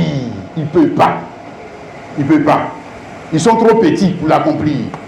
Hein? Donc, comme il ne peut pas l'accomplir, chaque année, on lui fait la même chose. Mais pourquoi? Quand même, nous-mêmes, on ne réfléchit pas assez, quoi. Quelqu'un qui a fait la même chose, aujourd'hui, tu as fait la chose. Demain, tu te dit de faire encore la même chose. Après, demain, tu te dit de faire la même chose. Tu ne réfléchis pas assez pour comprendre que ce que tu avais fait là n'est pas bon. Chaque fois que ce n'est pas bon, c'est pour ça que tu te dis de refaire. Tu ne réfléchis pas assez. Si c'était bon, pourquoi tu te dis de refaire? Oh, quand même. Aïe, toi aussi. C'est que ça ne vaut rien. Non, ça ne vaut rien. Ton sacrifice ne vaut rien. Hein? Voilà, ça peut te permettre, comme je dit, de rentrer dans la présence de Dieu. Mais ça ne peut pas te permettre de rentrer dans la nature divine. Ça ne peut pas te permettre d'avoir ce que Dieu appelle béni. Béni là. Non. Non. Tu n'es pas encore là-bas. Non. Voilà. Pour l'instant, tu es dans les petites choses, mariage. Voilà, ça. Où tu es assis là. Un jour, on va prendre la chaise en bas de toi. Il faut quitter là. Si. Parce que tu vas mourir, non? Voilà. On va prendre la chaise là, il faut prendre ça en bas de toi. Un jour, tu verras. Il faut bien t'asseoir, faire assis même si tu veux. Si tu veux. Essaie. Tu vas voir dedans. Hein? Accompli. Quelqu'un comprend, non? Alléluia. Jean 19, 30, c'est à la croix que ça a été accompli. À la croix, hein, Jean 19, 30, c'est à la croix qu'il y a eu accomplissement. Ok? Jean 19, 30, quand Jésus eut pris le vinaigre, il dit tout est accompli. Voilà. Et puis c'est une fois pour toutes. Hein. Il n'est pas revenu l'année prochaine faire ça encore. L'année prochaine faire encore. Quand c'est accompli là, tu vois. Si c'est accompli, c'est qu'on passe à autre chose. Si c'est pas accompli, c'est qu'on est encore dedans. Si c'est accompli, c'est qu'on passe à autre chose. Oui. Donc si il a accompli, imagine-toi. On dit il a accompli. Et puis vous êtes encore dans dîme. Il a accompli. Vous êtes encore dans action de grâce. Il a accompli. Vous êtes encore dans faire des Pâques. Il a accompli. Vous êtes encore dans ça. Mais vous lisez la Bible là comment? Vous lisez ça comment? Quand même. Oh. Il a accompli pour continuer de faire les mêmes choses. On a fini de payer ta dette. Tu devais. Les gens ont fini de payer tout à l'heure. On dit maintenant rentre dans la maison. Rentre dans la maison, tu dis non, je ne veux pas. Rentrer dans la maison, je vais dormir encore sous le pont. Ça veut dire quoi ça? Ça veut dire quoi ça? Toi, tu es quelle sorte de personne? Toi aussi. Pourquoi tu vas vider de la maison? Parce que tu devais. On t'a chassé de la maison. Maintenant, on a payé tout ce qu'il fallait. Comme tu n'as pas l'argent, tu allais voir le parent rédempteur. Jésus-Christ, pardon, pour venir payer la dette. Maintenant qu'il avait payé la dette par son sacrifice, il a dit que maintenant, il dit, Daniel, tout est accompli. Maintenant, tu peux retourner dans la nature divine. Et puis, il dit que non, Moïse a dit. Oh, toi aussi, quand même. Hein? Non, il y a quelque chose qui ne va pas chez toi. Hein, mon frère, ma soeur, il y a quelque chose qui ne va pas chez toi. Vous ne pas dire qu'il y a quelque chose qui ne va pas, et c'est soi-disant théologien. Il y a quelque chose qui ne va pas chez eux. Hein? Acte chapitre 3. Je te montre encore bénédiction. Hein? Non, je dis que cette bénédiction n'était pas encore entrée sous sa forme exécutoire parce que la parole n'était pas encore sous son vrai visage. Maintenant regarde la parole. Regarde-la sous son vrai visage. D'ailleurs, tu sais, Melchisédek est venu avec le pain et le vin. Matthieu 26 à 29 là. Qui est venu avec le pain et le vin? C'est Jésus-Christ. Voilà la parole maintenant sous sa forme exécutoire. La voici. Hein? Voilà. Jésus-Christ. Acte chapitre 3, le verset 24 à 26. Tous les prophètes qui ont successivement parlé depuis Samuel ont aussi annoncé ces jours-là dans lesquels nous sommes. Ils ont annoncé ces jours-là. Vous êtes les fils des prophètes et de l'alliance que Dieu a traité avec nos pères en disant à Abraham, toutes les familles de la terre seront bénies. Voilà, bénies là. C'est pas ça? Bénies en toi. C'est à vous premièrement que Dieu, ayant suscité son serviteur, l'a envoyé pour vous bénir en détournant chacun de vous de ses iniquités. Voilà, béni là maintenant. Voilà vrai béni là. Vrai béni là. Pas Genèse 1,28 là. Non. Ici on parle de béni. Mais c'est quelle bénédiction? Jésus est venu avec les mallettes de billets pour nous donner. C'est sa bénédiction. S'il est venu avec ça là, s'il était venu avec ça là, c'est que ce n'est pas le sauveur qu'on attendait. C'est pas lui. C'est pas lui. Non, bah, nous, on n'avait pas de problème d'argent. On avait problème de péché, domination, hein? Oui. Restauration. Alléluia. Problème avec Dieu, réconciliation. Qui va payer la dette? Qui va payer la dette pour qu'on retourne dans la maison? Qui va payer? Voilà, donc les gens ne paient pas. Voilà, maintenant le voici. Hein? Alléluia, le fils de Melchisédek, Jésus-Christ, le souverain sacrificateur selon l'ordre d'en haut. Alléluia! On dit que lui, il est venu pour nous bénir. Lui, il est venu pour nous bénir. Donc, ça dit que pour rendre la résolution que Dieu avait prise sur Abraham et sa descendance exécutoire, pour exécuter. Pour exécuter. C'est ce que ça veut dire? Non, sinon, ça n'a pas dit là-bas béni. Béni. Abraham était déjà béni. Et puis maintenant, on vient encore ici. Jésus est venu bénir quand même, toi aussi. Non. Là-bas, c'était quoi? L'ombre de la chose, puisque Abraham et les autres sont morts sans avoir obtenu. Pourquoi? Parce que ce n'était pas pour eux. C'était pour ses enfants. C'était pour ses enfants. Voilà. Et celui qui allait rendre la décision juridique, le testament exécutoire, c'est qui? Jésus-Christ. Jésus-Christ. Voilà. C'est ça. Éphésiens chapitre 1, le verset 9. Éphésiens chapitre 1, le verset 9 à 10. Nous faisons connaître le mystère de sa volonté, sur le premier dessein qu'il avait formé en lui-même, pour le mettre à exécution, lorsque le temps serait accompli de réunir toutes choses en Christ, celles qui sont dans les cieux et celles qui sont sur la terre. Donc, le temps où la parole rentre à exécution. Hein? Alléluia! Et dit non, puisque c'est un testament, à quel moment le testament devient exécutoire? À quel moment? Hein? Parce que Satan n'est pas mort. Toi, tu veux ouvrir le testament. Ah, mon gars, toi aussi. Tu as un problème, hein? Ça, c'est quel enfant maudit, ça? Un testament, Satan n'est pas mort. Toi, tu veux ouvrir le testament. Hein? Et puis, tu veux rendre les décisions exécutoires. Pourquoi? Non, c'est pas comme ça. Dis que c'est le droit. Alléluia. Hébreu 9, le verset 16 à 17. Car là, il y a un testament, il est nécessaire que le testataire soit, la mort du testataire soit constatée. Un testament, en effet, n'est valable qu'en cas de mort, puisqu'il n'a aucune force, tant que le testateur vit. Et le testateur, c'est-à-dire l'éternel Dieu, le testateur, il faut mourir. Non, c'est ça qu'on attend, c'est la bonne nouvelle qui est là. Si, le testateur, il faut mourir. Ah, si. Alléluia. Quand le testateur meurt, on passe maintenant à une autre alliance. Parce que c'est le fils héritier dans le testament qui devient quoi? Qui devient le Père, le nouveau Père, Jésus-Christ. Le voici. Amen. Et puis maintenant, il dit, comme il est le médiateur, il dit quoi? Viens prendre pour toi. Toi, viens prendre pour toi.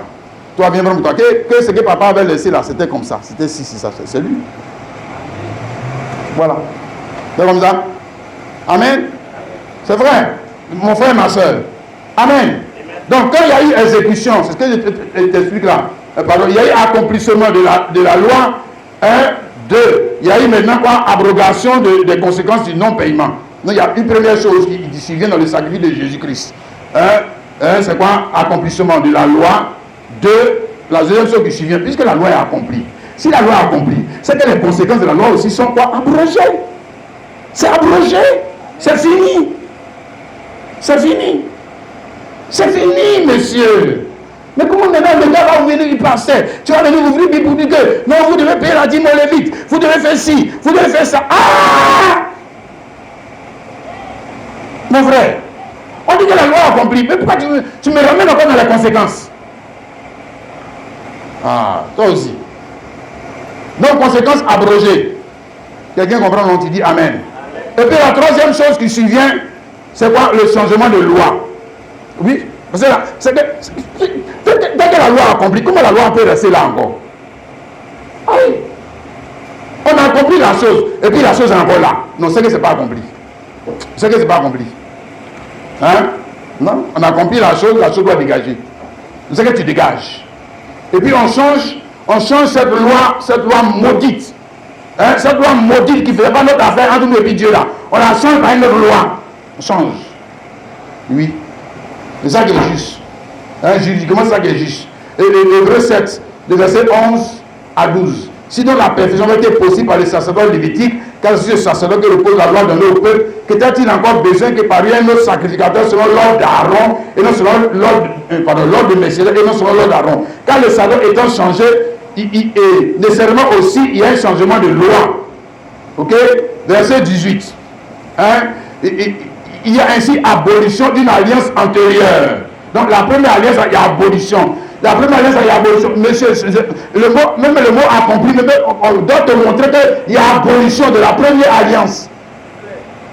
Même le mot accompli. Donc, si tu comprends bien français, ce que ça veut dire accompli. Hein? Il y a abolition d'une alliance antérieure à cause de son impuissance et de son inutilité. Car la loi n'a rien amené à la... Ça dit que ça ne nous a pas arrangé. Ça ne nous arrangeait pas. Hein? Et introduction d'une meilleure espérance par laquelle nous nous approchons de Dieu. Donc on enlève l'ancien là. Vous dites ça? On enlève l'ancien, on met nouveau. On met une nouvelle loi. Hein? C'est ça? Amen. Et dans cette nouvelle loi, l'ancienne loi là, puisque c'est à l'un du sexe. Est-ce que je te dis là non? À l'un du sexe là, toi tu ne peux pas rentrer dans les temples. Tu ne peux pas. Tu ne peux pas. Tu ne peux pas toucher un objet sacré, tu ne peux pas. Donc les alliances là, ça ne nous arrangeait pas, nous autres les étrangers. Nous on les considère comme les étrangers. Les femmes même, l'âme s'est gâtée. L'âme s'est gâtée. Parce que genre, de toute façon, nous on fait dans les lieux de culte, on présente même les femmes à Dieu là. Dans les alliances, on ne présente pas femmes à Dieu. Non, il faut prendre Bible, tu vas voir. Il n'y a pas. Présenter femme à Dieu. Pour faire quoi? Non, ça n'existe pas. Il n'y avait pas femme sacrificateur, il n'y a pas femme souverain sacrificateur. Hein? Non. Ils ne sont pas dans cet ordre-là. Non. On ne peut pas rentrer dans la présence de Dieu. Non. Et reste dans les parvis. Ça dit que nous, les étrangers, les femmes, nous tous sommes dans le même rang là-bas. On dit que vous là, restez là-bas. Loin là-bas. Loin, ne vous approchez pas. Restez loin là-bas. Voilà. Non, c'était une loi d'exclusion. Puisque c'est alliance du sexe. C'est alliance du sexe. C'est pas alliance de ton sexe, Bédi Baoulé. C'est alliance du sexe de Lévi. Hein? Voilà. Donc tous ceux qui ne sont pas dans le sexe de Lévi, même les enfants d'Israël, les autres bibis là, vous là, allez, dégagez. Vous n'êtes pas dedans. Personne ne doit s'approcher de Dieu. C'est ce groupe-là seulement qui doit s'approcher de Dieu. Tu comprends? Voilà. Maintenant, quand Jésus accomplit la loi, donc cette loi maudite, allez, dégage. Dégage. Hein? Donc, quand la loi dégage, elle dégage aussi avec les dîmes. Elle dégage aussi avec les offrandes des prémices. Elle dégage aussi avec toutes les offrandes qu'on faisait aux sacrificateurs. Tout ça, allez, dégagez. Sortez de là. Et puis maintenant, on place une nouvelle loi. Alléluia. On place une nouvelle loi dans laquelle toi tu es fils. Tu es fille. Et tu as des droits. Hein? C'est ça qu'on va lire là, maintenant, mon frère, ma soeur. Maintenant, si tu laisses un vaurien des pasteurs venir contester tes droits, ça c'est ton problème. C'est ton problème. Il faut trembler quand il va parler. Il va prendre Bible pour te mentir. Il faut trembler. Il ne faut pas dire que tu mens, que ce n'est pas le testament de papa. Tu mens. Tu es en train de nous me mentir, c'est faux. Il ne faut pas lui dire ça. Il faut dire que c'est un grand pasteur. Tu vas voir dedans.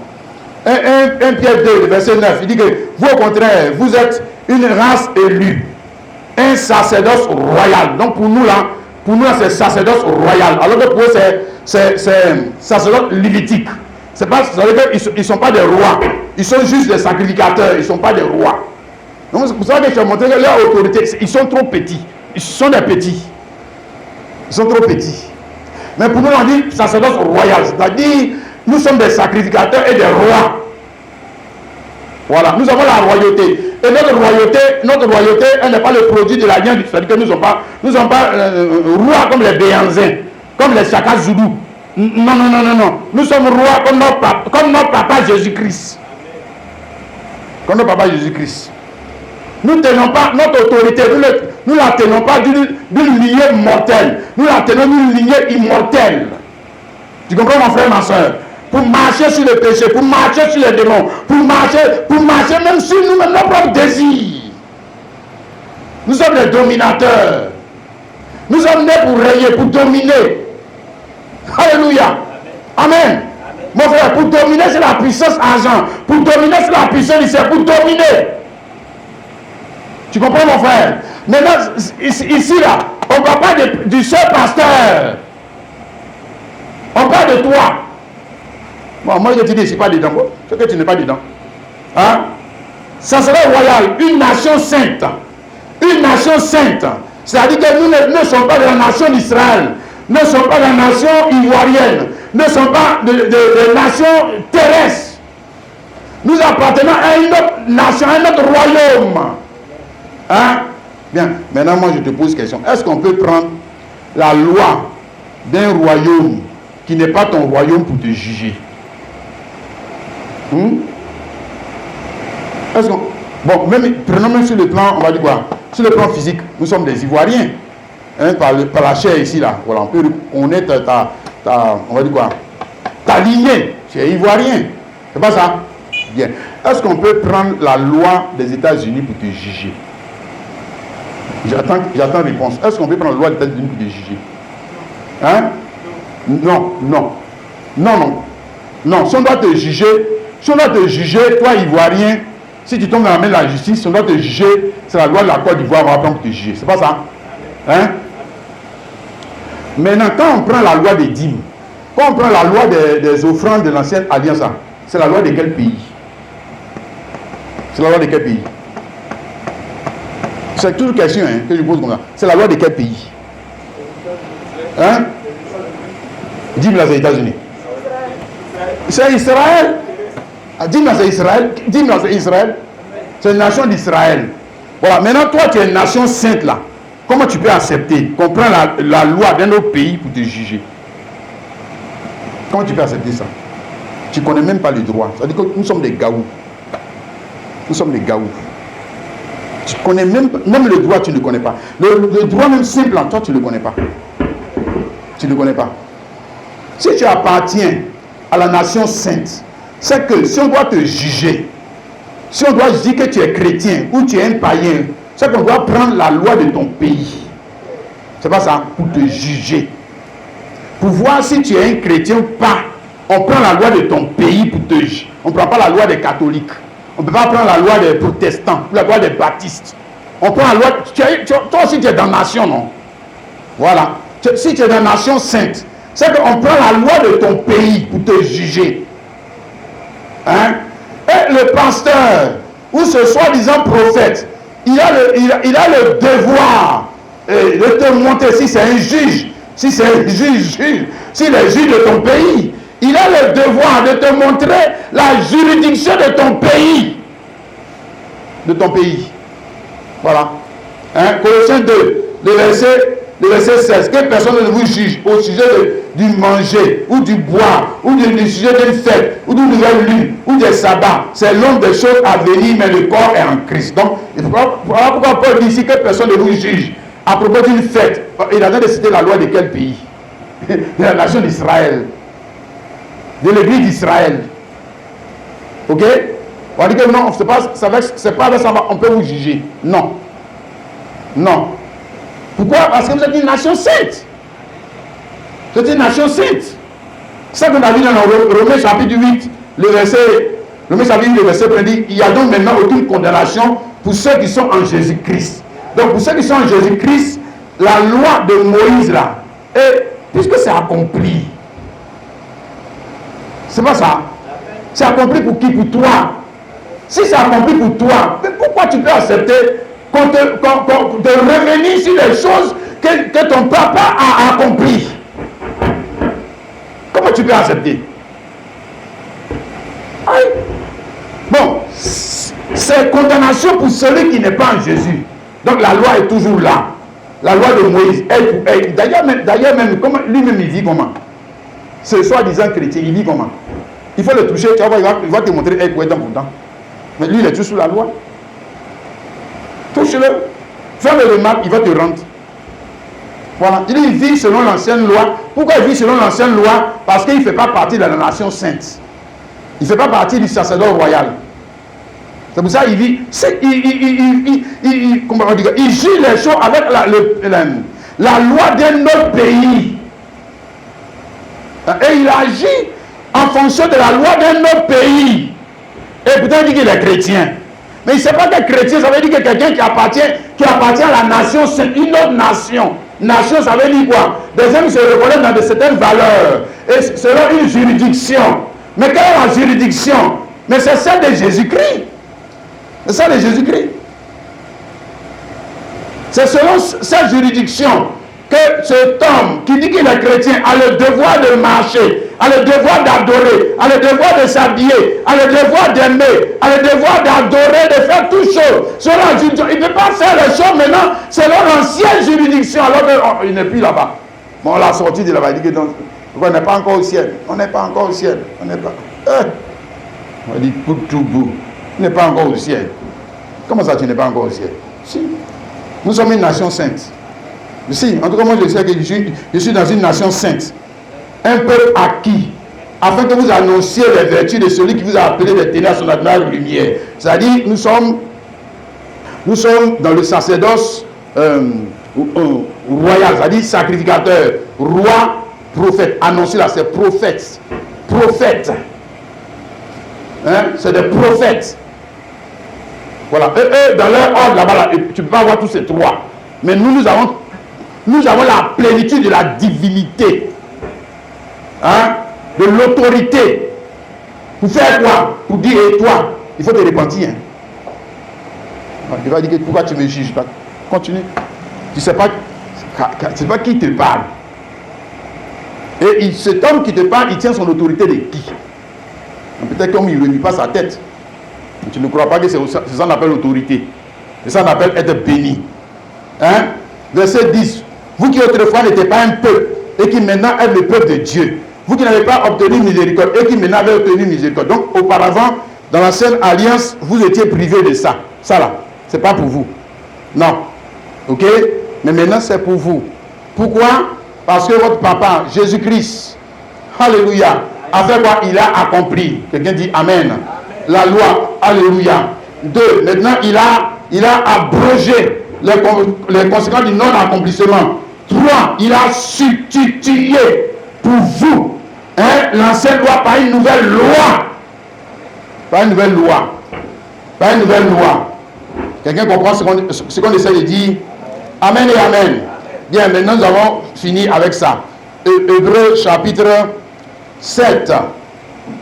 On va revenir ici. Hébreux chapitre 7 et puis finir. Hein? Voilà. Hébreux chapitre 7, le verset 20 à 22. Il dit, et comme cela n'a pas eu lieu sans serment, car tandis que les Lévites sont devenus sacrificateurs sans serment, Jésus est devenu avec serment. Par celui qui lui a dit, le Seigneur a juré, il ne se repentira pas. Tu es sacrificateur pour toujours, selon l'ordre de Melchisédek. Jésus est par cela même le garant d'une alliance plus excellente. Amen. Hébreux 8, ça c'est pour Jésus. Maintenant on lit pour nous. Hein? Voilà. Parce que tel il est, tel nous sommes. Voilà. Tel il est, tel nous sommes. Donc, ce qui est à lui là, c'est à nous. Parce que nous sommes co-héritiers. Dans la même alliance, dans le même pays, dans la même juridiction. Vois-tu ensemble, mon frère, ma soeur? Sur le même trône. Sur le même trône. Oui, mon frère, ma soeur. Amen et amen. Hébreux 6, le verset 13. Lorsque Dieu fit la promesse à Abraham, nous pouvons jurer par un plus grand que lui. Il jura par lui-même. Ici, c'est serment. Donc, on a vu Jésus. Pour Jésus, il est devenu sacrificateur avec serment. Hein? Maintenant, on va voir pour nous. Nous aussi, il y a un serment. Dieu a prêté serment. Dieu a prêté serment à ton endroit. Pour nous, ce n'est pas son serment. Hein? Voilà. Et dit, certainement, je te bénirai. Et multiplier ta postérité. C'est ainsi que qu'Abraham ayant persévéré obtint le fait de la promesse. Or, les hommes jurent par celui qui est plus grand qu'eux. Et le serment est une garantie qui met fin à tous leurs différends. C'est pourquoi Dieu, voulant montrer avec plus d'évidence aux héritiers de la promesse l'immuabilité de sa résolution, intervient par un serment. Maintenant, ici, on ne parle pas de Jésus-Christ. On parle de toi. De toi. Hein? Voilà. Serment. Ceux qui sont comme moi, ne parlent pas serment, c'est quoi? Serment. Hein? C'est promesse. Mais une promesse qui est suivie d'un acte qui rend la promesse irrévocable. Hein? C'est un serment. Donc, je fais la promesse. Mais après avoir fait la promesse, je vais te bénir. Mais je jure que je vais te bénir, c'est différent. Hein? Oui. Je vais te rendre prospère. Mais je jure que je vais te rendre prospère. Ce n'est pas la même chose. Ce n'est pas la même chose. Hein? Parce que je vais te bénir là. Je vais te bénir là. Chemin faisant, si tu fais quelque chose qui ne me plaît pas, je peux revenir sur ma parole. Et puis dire, je reviens, puisqu'il n'y a pas serment. Je reviens sur ma parole. J'avais dit que j'allais te bénir. Mais ce que tu m'as fait, ça m'a fait très mal. Je ne te bénis plus. Je ne te bénis plus. C'est fini. J'annule ma parole, j'annule. Et puis ça ne va pas quelque part. Juridiquement, ça ne va pas quelque part. Oui. Mais par contre, je dis, je vais te bénir. Mais je jure que je vais te bénir. Tellement que je dis, je jure que je vais te bénir, je viens de faire quoi? Je viens de rendre ma promesse irrévocable. Donc ça veut dire, peu importe ce que Kwaku Daniel va faire, peu importe ce que tu vas faire, peu importe ce qui va arriver en chemin, il ne peut pas reprendre ses paroles. Jamais. Jamais. Jamais. Et mieux, il a juré par lui-même. Il a juré par lui-même. Tu as compris ça, mon frère, ma soeur? Dis amen. Il a juré par lui-même. Alors que la première alliance, quand il a promulgué la première alliance, il n'a pas prêté serment. C'est pourquoi la première alliance a fini par disparaître. Parce qu'il n'y a pas de serment là-bas. Non. Et je dois te montrer, mon frère, ma soeur, comprends la bénédiction. Il y a la bénédiction avec serment. Et la bénédiction sans serment. C'est-à-dire, Maria là, il n'y a pas serment dessus.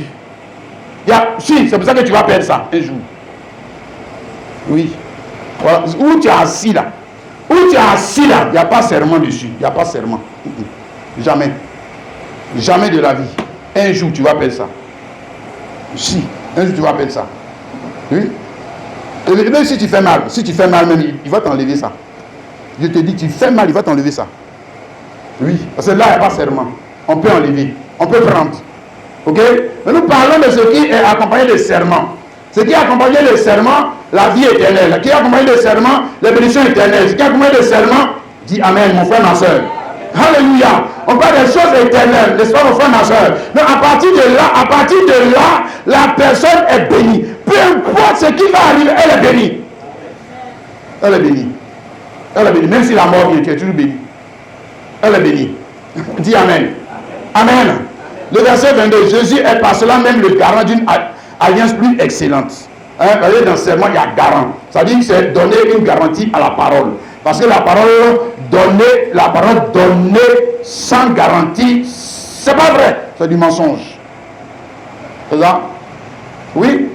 La parole donnée, même une parole donnée, même dans nos alliances qu'on fait ici, là, quand tu as donné ta parole, tu me donnes, quelle est la garantie que tu vas faire? Quelle est la garantie que tu vas faire? On dit que tiens, maman, c'est la garantie. Hein? La garantie que je vais faire, bon, le monsieur qui est là, il se porte garant. Là, il se porte garant que si tu ne payes pas, lui, il paye. Je dis, bon, le banquier dit, ah d'accord, on a qu'à lui donner le crédit. Voilà. Il est sûr que son argent va venir où? Voilà. Donc, garantie, c'est ça. Serment garanti. Tu as compris, mon frère, ma soeur? Dis Amen. Donc, je vais te montrer que dans le contrat qui te lie, dans l'alliance qui te lie avec Jésus-Christ, il y a un serment. Alléluia.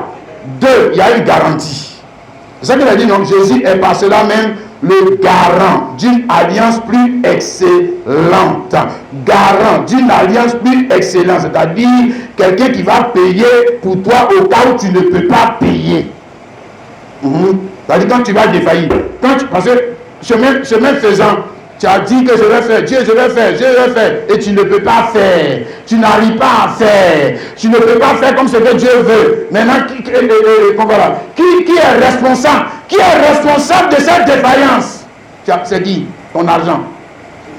Hein? C'est ma femme. Si je ne peux pas faire, Dieu, si je ne peux pas faire, ma femme est là. C'est ça. Mon pasteur est là. C'est lui qui est le garant. Jamais. Pasteur là, si c'est chaud, il va fuir pour te laisser. Tu ne sais pas ça. Hein? Si c'est chaud, ton mari va fuir pour te laisser. Tu ne sais pas ça. Hein? Si c'est chaud, même ton travail va fuir pour te laisser. Ton patron va fuir pour te laisser. Mais qui peut se porter garant? Hein? Au cas où ça ne marche pas. C'est qui? Alors, donc il ne va pas te donner un salut bancal. Le frère et la soeur, hein, où il se porte garant. Il se porte garant pour ses enfants. Alléluia. Il se porte garant pour toi. Il se porte garant pour moi. N'est-ce pas, mon frère, ma soeur? Dans cette adoration, nous voulons faire. Mais seulement, nous n'arrivons pas souvent à faire comme on veut le faire. Maintenant, qui se porte garant? Qui se porte encore garant de cette situation? C'est qui? C'est qui? Ah? Oui, parce que faut pas se mentir. La défense existe toujours. La défense existe, pas de lui de son côté, mais nous de l'autre côté. À nous, ça existe toujours. Maintenant, qui se porte garant? Hein? C'est pour ça que j'essaie de te montrer que si tu veux prendre l'ancienne alliance, c'est que tu es condamné. Parce que dans l'ancienne alliance, il n'y a pas de garant, il n'y a pas de serment, il n'y a pas de garant. Il n'y a pas de garant. Il n'y a pas de garant. Sinon, autrement, Achan, ce n'est pas mort. Qui s'est porté garant? Qui s'est porté garant que on va laisser Achan, lui, il va mourir à sa place? Qui? C'est qui? Qui peut faire ça? Hein? 1 Jean 2, le verset 1 à 2, et puis je m'arrête là. 1 Jean 2, le verset 1 à 2 dit: mes petits enfants, je vous écris ces choses avec comme des péchés, point. Et si quelqu'un a péché, nous avons un avocat auprès du Père, Jésus-Christ le juge. Il est lui-même une victime expiatoire pour nos péchés, et non seulement pour les nôtres, mais aussi pour ceux du monde entier. Alléluia. Amen et amen. Alléluia. Voilà, le garant d'une alliance plus excellente. Amen. Le garant d'une alliance plus excellente. Le garant d'une alliance plus excellente n'est pas sorti d'Abraham. Le garant d'une alliance plus excellente est sorti de Melchizedek. Jésus-Christ, pour rendre exécutoire ses résolutions qu'il avait prises pour nous avant la fondation du monde. Car avant la fondation du monde, il nous avait bénis en lui-même, n'est-ce pas? Ça, c'était sa résolution, n'est-ce pas, mon frère, ma soeur? Et pour rendre exécutoire cette résolution, il fallait qu'il soit manifesté dans la chair afin de mourir pour nous. Pour rendre le testament exécutoire. Tu as compris ça, non, les frères et la soeur? Amen. Amen. Pour que ton adoration ne soit plus une adoration bancale. Pour que ton adoration soit la vraie adoration. Hein, mon frère, ma soeur? Pour que tu n'adores plus comme les gens qui sont encore sous l'ancienne alliance. Mais les gens qui sont sous une alliance plus excellente. Hein? Qui ont une adoration plus excellente. Qui ont une compréhension du salut plus excellente. Mais surtout qui ont une bénédiction plus excellente. C'est ça le frère. Alléluia. Oui, c'est vrai que le papa bénit. C'est vrai que la maman bénit. Mais je dis, un homme qui n'est pas béni par la bénédiction de Jésus-Christ, il n'est pas vraiment béni. Non, monsieur. Il n'est pas béni. Non. Le travail béni, c'est vrai. Hein? Le mariage béni, c'est vrai. Mais toutes ces choses sont des bénédictions. Mais je te dis, mon frère, ma soeur, si tu n'es pas arrivé à ce niveau de la bénédiction, c'est qu'il y a quelque chose qui t'a échappé. Il y a quelque chose qui t'a échappé. Et cette chose n'a pas échappé à Abraham. C'est pour ça qu'il a payé la dîme du butin à Melchisedec. Vous dites que le voici. Celui qui bénit. Alléluia. Qui peut nous bénir de ce que de la malédiction dans laquelle le premier Adam nous a fait entrer. C'est le seul qui peut nous bénir. C'est le seul qui peut te bénir. C'est le seul qui peut changer ta vie. Oh, alléluia. Oh, mon frère, ma soeur, on va s'arrêter là. On va s'arrêter là. Puis on va chanter ensemble ce chant, le 603. Je vois le 603. Hein? Mon Jésus, je t'aime. Hein? Je te sais à moi. Oh, quel charme extrême. Me retiens à toi. Alléluia. Merci Seigneur. Merci Seigneur. Mon Jésus.